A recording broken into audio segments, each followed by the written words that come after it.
Am I audible at the back? Great. Thank you all for being here. Thank you so much for the kind invitation to be a JNU academic. I've followed the YouTube channel for a long time now. And I was just thinking that the last time I was at JNU, I was a fledgling PhD student. And this book, of course, draws upon my PhD research. So it's completely surreal to be here as a published author talking about my own research. And it seems quite different and quite a differentiated pace. I'm also extremely honored to have Mr. Roshan Kishore and Professor Ajay Gudavati as my discussants. And I look forward to their comments. So this is the book, The Backstage of Democracy, India's Election Campaigns and the People Who Manage Them. Admittedly, this is a long title, but I think the advantage of having a title like this is that there's no surprise about what the book is about. Although I think that's for the reader to judge, I think it does what it says on the cover. This book is fundamentally about election campaigns in India. It's about how election campaigns in India are changing. And I argue in the book that the story of change is one that we can call as the professionalization of politics. By professionalization, I mean that political parties and politicians in India are increasingly relying on the services of the Prashant Kishores of the world. Now again, the advantage of doing this presentation in JNU is that I don't need to explain who Prashant Kishore is. When I give this book talk in the UK, the first 15 minutes are wasted explaining who Prashant Kishore is. So I think we can dispense with that. So professionalization is this tendency by which parties and politicians in India are increasingly depending on the services of campaign professionals, pollsters, spin doctors, social media influencers, campaign strategists of all use. And how tasks related to campaigning, which were once done by the humble karyakarta, are now being outsourced to these professionals and being done with increasing sophistication, increasing technicalization. And that, in a nutshell, is the story of this book. In the time that I'm here today, I want to do three things. And Rahil, I look to you. If I exceed my time limit, please stop me and give me a 5 minutes heads up. In the time I have here today, I'll do three things. Firstly, I want to give you a flavor of how I got interested in this project. And I promise this will not be an excuse to lodge into some sort of a solipsistic biography of my research interests, but I think telling you what got me interested in this project will help convey why I think professionalization of politics is an important thing to be thinking about. Second, I want to get into one of the core arguments of the book, which is that if India is going through professionalization, why did professionalization happen, right? So I want to give you a flavor of why I think what is the causal story behind professionalization of politics in India. This thing that I'm calling professionalization is not unique to India. It's something that has been witnessed in North America, Western Europe, much earlier. But my argument in the book is that we can't simply read off India's experience based on the experience of Western democracies. Rather, I think the experience of developing countries such as India has something unique to contribute to the theory. And I'll illustrate that in a second. And finally, depending on how much time we have, I will signpost the broad structure of the book and give you a sense of how I think studying professionalization gives us a new vantage point to think about what's happening inside India's democracy, what's happening inside India's political parties, the changing organizational structure, and how we might think about modes of political participation, amongst other things. So how I got interested in this project. The project first started out as a very humble master's thesis. And I was starting a master's in 2013. And this is when the momentum for the 2014 general election was really gathering pace. And back then, as you might remember, 2014 was widely celebrated as India's first social media election, right? There was a lot of hyperbolic journalistic stories around that. So as one has to pick some master's project topic, I just thought it would be interesting to think about what went behind making of India's first social media election. So in the summer of 2014, just as the campaign and the results had been announced, I arrived at 11 Ashoka Road, BJP's then party office. Now, of course, they moved to a much swankier building on Deen Dayal Upadhyaya Marg. So I arrived in Jhandewala at the RSS headquarters or at BJP headquarters to understand what was it that was providing the Sangh Parivar such an important advantage when it came to social media. And what I soon realized was that social media was only the tip of the iceberg. So sure, social media was important, but what was changing was a much more deeper grammar of Indian politics where these strategies and these consultants had suddenly become important. So what started out as an inquiry about social media became about the larger transformation of Indian politics and the Indian style of electioneering that had seemed so familiar to all of us. Now, I think one significant challenge that I encountered quite early on in this project was a historical one. So I was certainly observing certain changes that had taken place, which I was calling as the professionalization of politics, the rise of consultants, but I wasn't exactly sure how what exactly was the prehistory of this phenomenon. Which is to say that if Prashant Kishore had emerged as the big and most famous political consultant India has ever known, one question I had to ask myself is that, is it possible that perhaps there were political consultants around in the 1970s, and perhaps because this industry is so shadowy, we just did not know about it, right? So how old exactly was this trend? What was the prehistory that led us to this moment?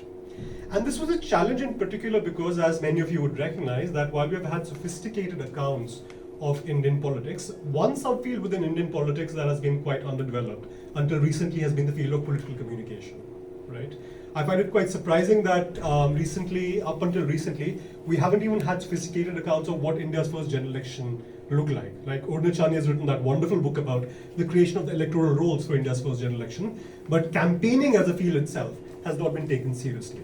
So I think conceptually, one of the interventions that this book makes is that if you want to really understand what's happening with professionalization, you need to recenter your attention towards what I call the backstage of democracy, which is this hidden arena where politicians and their advisors meet behind the scenes to plan, deliberate, and strategize about what happens in politics. So far, we have increasingly paid attention to the front stage of politics, things that we can read about in the newspaper, things that play out in the public sphere. But to fully understand the front stage, I argue, we need to understand what's happening behind the scenes. That sphere which is deliberately concealed from the public eye. And it's by understanding this backstage that we finally understand what this black box of professionalization is all about. Right? So to go back to what I was arguing earlier, I faced this stumbling block that we did not have any good overviews of what had been the evolution of election campaigns in India. So, not having ever trained as a historian, one of the first things I had to do in this project, and this becomes chapter 3 of the book, is that I provide a longitudinal snapshot of what the evolution of election campaigns has been like. Now, of course, I won't have the time to go into what this historical evolution is like, but I argue in that chapter that India's election campaigns can be argued to have moved through 4 phases. The first is the phase of the pedagogical campaign, which is roughly the first 3 general elections, 52, 57, and 62. And I call it the pedagogical campaign because this is a moment in the post-independence period where politicians are using campaigns as a period to inculcate a new sort of political subjectivity into the citizens. The subjects of empire have become citizens, and hence political campaigns in this period have this pedagogical mission. And it's also pedagogical in the style in which the campaign material that is produced and disseminated to the public. And to produce this typology, I will say that I drew upon a huge wealth of resources that I was quite lucky to have at the Bodleian Library in Oxford. This included both secondary studies that had been commissioned over the years on election campaigns in India, but also primary publicity material that had been produced by political parties over the years. The second phase of campaigning is what I call the populist phase of campaigning, which of course starts from the 67 period onwards, roughly till the late 70s. And this, of course, is populist because Indira Gandhi, the populist par excellence that Indian politics has known, rises through this period. But I call it a phase of populist campaigning for another reason. Not simply because populist rhetoric was being regurgitated in campaign rallies, but I argue there was something in the structure of campaigning, something in the way campaigns and elections were suddenly being organized that had a populist flavor. So in the past, while you would have district Congress committees or mandal level Congress committees, which played a very crucial role in organizing campaign events, they become completely irrelevant. Not least because in 69 we know Indira Gandhi splits the Congress party and that has a detrimental impact on the party organization. But instead you have a method of organizing campaigns where you have the grand old leader directly relying on huge posters, huge rallies to directly communicate with huge crowds. So the intermediary institutions become irrelevant. And that, of course, is the hallmark feature of how we understand populism. The third phase, I argue, which becomes ascendant from the 1980 campaign onwards and lasts all through the 90s, is the phase of the mediatizing campaign. And this is a phase of mediatizing campaigns, not least because you have the explosion of newspapers in small-town India that someone like Robin Jeffrey has written about, or the fact that this is a period when BJP becomes the first political party in India to be the first political party in India to launch its website, right? So this is a phase where politics comes to inculcate and absorb a certain logic, a certain media logic within its realm. And then, of course, we come to the phase of professionalizing campaign. And I argue that the starting point for the professionalizing campaign is not 2014, when someone like Prashant Kishore becomes so visible, but actually 2009. That's actually, many people don't realize that political consultants, the industry of political consultants in India actually predates the rise of Prashant Kishore by roughly 5 to 6 years. That's when I have been able to trace the very first political consultant that is hired openly by a political party in India. So that's the rough typology. And the purpose of drawing this typology of the evolution of campaigns in India serves two purposes. The first purpose is that, as I said, it allows me to demarcate exactly, it allows me to pinpoint exactly when did certain changes start happening that lead us towards professionalization. So I'm able to temporally understand this movement much better. But I think there's a second, even more significant reason why I think a typology like this is important, is that I'm also able to challenge a bias in the scholarship that has come out of political communication that is based on advanced industrial democracy, which is the modernization perspective of political communication, which basically says that you will move towards professionalization because this is simply a story of modernization. As economies, as technologies, as the socio-political modernization in society, of course it's inevitable that campaigning will move towards a phase of pre-modern campaigns to a phase of modern campaigns through a phase of postmodern campaign. And I argue in this chapter quite centrally that this is simply not true of India, right? I do not suggest in the book that with the rise of social media or other forms of digital technologies, that older forms of technologies such as mass rallies or door-to-door campaigning have become irrelevant, right? So this is not a story of displacement. This is not a story of newer techniques of electioneering or mobilization displacing older techniques. Rather, what we see is a process of institutional layering one upon the other. And I think this in some ways centrally challenges some of the basic hypotheses that comes out of understanding political communication in the West, certainly. So, coming to the second bit that I think might be worth talking about today, which is the story of why professionalization of politics has taken place. Now, as I said, professionalization is a story that has been seen in other parts of the world, North America, United States, or the United Kingdom. And if you look at the scholars who have written about the rise of professionalization in these other countries, they outline a number of different variables.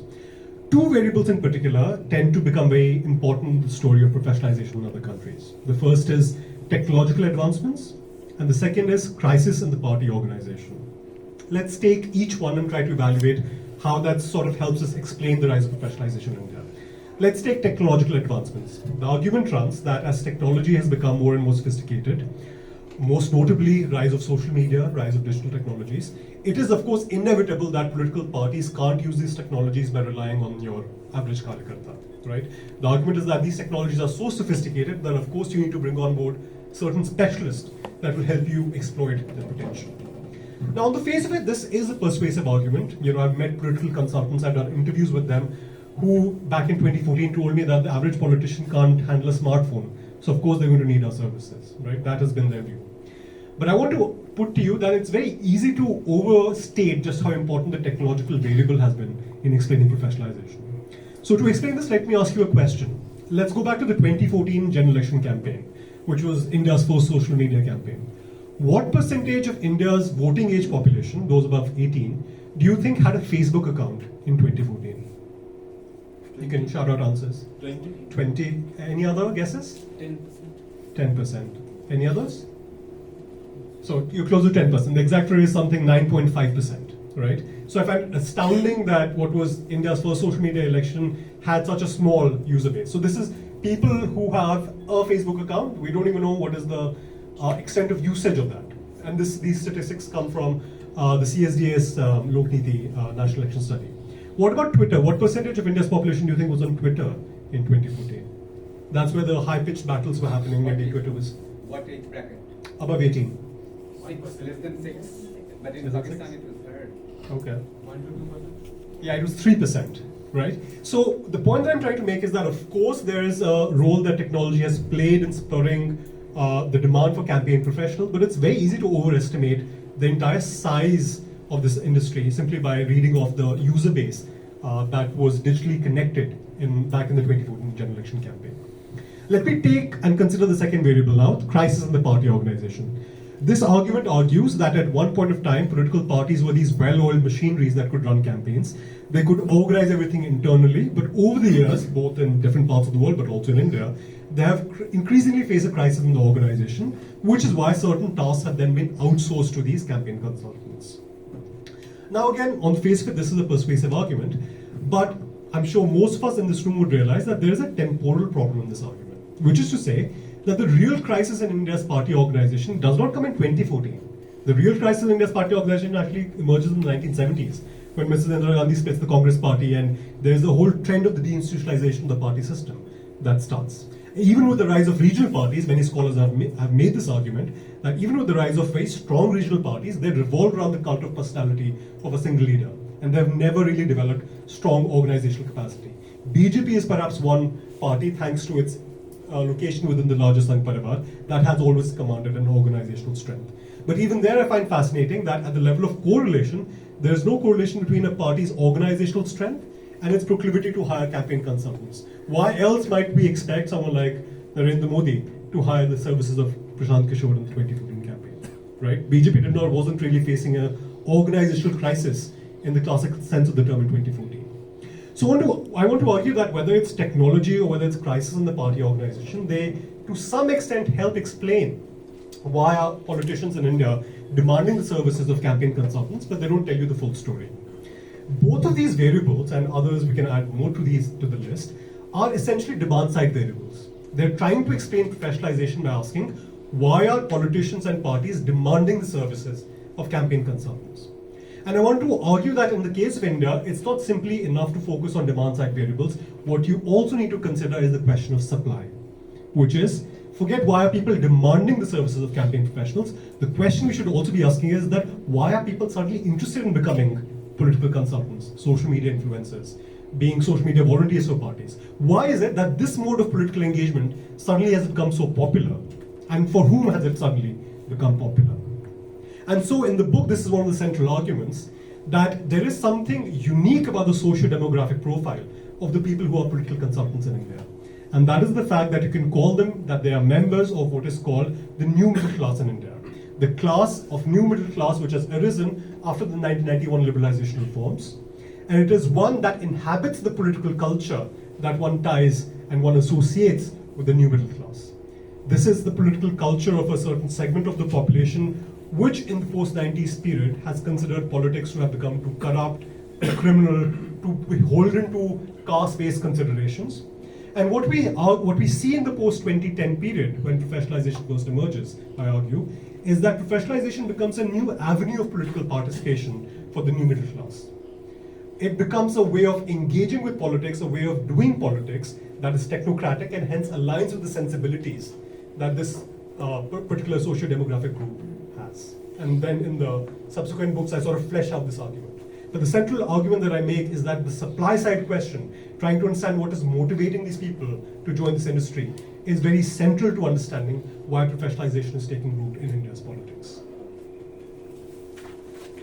Regil, how am I doing in terms of the time? 5 minutes. Okay, that's perfect. So in the time that I've left, maybe I'll just signpost how the book then proceeds. To understand professionalization, I divide that into two parts. One is what I call internal professionalization, and the other part is external professionalization. Internal professionalization is all about how parties are internally restructuring themselves, how they're creating these cells that you might be familiar with, IT cells, research cell, social media cell, All India Professional Congress, these specialized cells where you have party employees who work in very extremely specialized and technicalized roles. And these are services that are performed in exchange for money. So chapter 4 looks at the process of internal professionalization in the Congress, and chapter 5 looks at the process of internal professionalization in the BJP. And I argue that in the case of the Congress, it was the figure of Rajiv Gandhi and his emergence in the 1980s that played a strong role in leading the party towards professionalization. What I argue, and this was quite surprising to me when I did this research, was that BJP as a party, which we most clearly associate to have run a most professionalized campaign in recent memory, it was actually increasingly hostile to the idea of using political marketing, using spin doctors. And I give you evidence in the book from the 80s period onwards how some of the strongest ideologues within the Sangh Parivar and senior leaders of the BJP were extremely averse to turning towards professionalization. And it was then eventually a figure such as Pramod Mahajan, which really helped the party overcome its inhibitions towards professionalizing, towards relying on political marketing. Now, you can read chapters 4 and 5 as standalone case studies of the Congress and the BJP, but I think it's also possible to read the two chapters as comparative case studies. And if you read them comparatively, two questions pop up. The first question is that why is it that professionalization helped certain parties succeed electorally, but how is it that some other parties such as Congress, even though they were the first movers to professionalization, why have they floundered? And the second question that emerges when you study the two parties comparatively is that why is it that in an era of professionalization, some parties abandon their ideology and some actually retain their ideology? So a usual assumption is, and the best example here for this is UK's Labour Party, which in the 90s, when it professionalizes itself, it abandons the commitment to socialism and becomes a more centrist party. Usually the assumption is that as the party professionalizes, it targets its appeals to the median voter, it becomes more centrist, and it sort of moves away from the left and right extremes. In the BJP's case, that's clearly not true. The party has professionalized itself without abandoning its ideological core. Now, I can't answer both of those questions in great detail, but if I had to give you a one-word answer, the one-word answer to both these questions is path dependence. There's something about the contingent circumstances in which both the Congress and the BJP professionalized itself that enable the parties to benefit from it to a certain extent or not, and why there was a temptation of ideological dilution in the case of the BJP. But it did not have a temptation of ideological dilution in the case of the BJP, but that was present in the case of the Congress. And then, of course, external professionalization is the world of political consultants. And in that, I provide a deep account of the rise of Prashant Kishore and the firm that he had first cobbled together in 2014, which is called Citizens for Accountable Governance. And I make the argument that CAG, Citizens for Accountable Governance, was possibly the single biggest disinformation campaign in the history of post-independence India. I also draw upon, and based on a data set that I quoted, the social demographic profile of CAG's core team. And I look at that this was indeed part of the new middle class, that argument that I sort of lay out in the first part of the book. And again, drawing upon semi-structured interviews and other sources, I look at what exactly was it that was motivating these citizens to enter this realm. And the book eventually concludes in the final chapter by looking at the 2017 election campaign in UP and Punjab, the state assembly elections there, and looking at what does the everyday life of a campaign look like when certain tasks have been handed over to these consultants. And I look at questions that what does it say about the political subjectivity of the employees who work in this organization, but also what happens to the division of labor between party members and consultants. Is there friction? Can we see them as allies? Are they adversaries? What is the division of labor that emerges between these two actors? Let me just conclude. I think more than the empirics of it, I think and I hope that this book will encourage us to think about Indian politics or politics in developing countries in a number of ways. The first is what I've called taking seriously the backstage of democracy, right? Trying to understand what happens in the front stage, things that are visible, by understanding what's happening behind the scenes. Now, of course, there are methodological difficulties in studying the backstage because it's extremely secretive. Researchers still can't get the sort of access that, let's say, other scholars in the West have managed to get when they studied this sort of a topic. So there are methodological difficulties, and I'll be happy to answer questions on that. The second thing worth saying is that it also points towards a new changing modality of political participation in India. As I've said, people who become campaign professionals are usually the ones who are extremely averse to rising through the ranks of party politics through what they call the traditional route of a karyakarta, right? They want quick access and they want a technocratic way of approaching politics. And I want to argue that when you look at this particular demographic group in the years to come, this will become an increasingly important mode of their political participation. But linked to this is also a cause of concern that they will come to constitute what can be called as a shadow elite. This is a group, notwithstanding its own rhetoric, that commands a lot of privilege. The biggest one is, of course, if you look at simply their socio-demographic profile, upper caste Hindus is the biggest thing that jumps out of that data set. It's also an extremely male-dominated environment. In all the years that I've been trying to do interviews and do fieldwork with political consultants, I've found only one political consulting firm that is headed by a woman, and only one other that is headed by a Muslim man, right? So in terms of its representation of the wider population at large, the kind of access that these people have been able to cultivate for themselves at the top echelon of politics is extremely unrepresentative. And I want to argue that while politics in some ways has always had a shadow elite, it is of a certain concern, it should be of a certain concern to us, that the social demographic profile, the sociological profile of this new shadow elite is remarkably different to what has existed in the past. And finally, I think this book also contributes to the field of disinformation studies. Disinformation, post-truth politics has been a very popular trope in the last few years. And there is one way in which disinformation studies has proceeded, which is like, let's say, looking at large swathes of tweets doing a big N analysis, and I think that's important. That helps answer certain kind of questions. But my approach in this book to understand disinformation, to understand misleading propaganda that's produced by parties, is to really foreground the lives of the people who produce all of this material, and to look at their internal justifications for the work that they do.